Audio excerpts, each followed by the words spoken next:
Yeah. Go. Oh my god, what is this, Em? God, con cá nóc anh ơi. This one right here. Wow. Yeah, yes, pregnant one. You sure? Nice.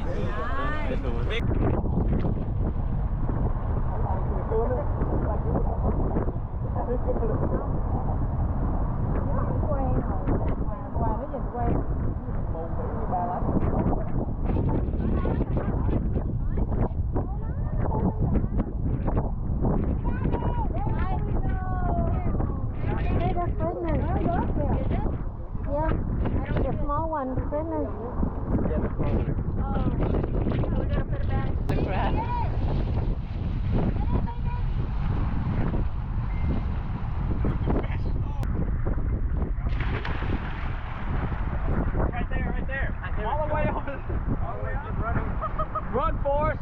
Right here. Run, Forrest, right here. Run, Forrest, run. Right here. Right here.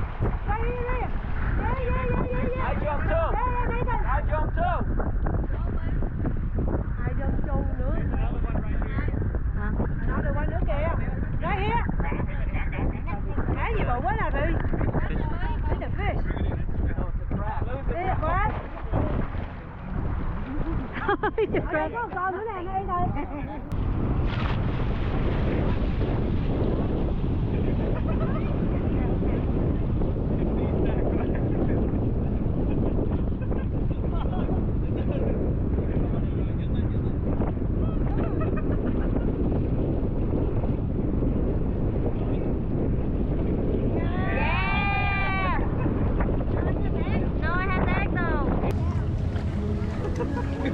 Nice, my hand.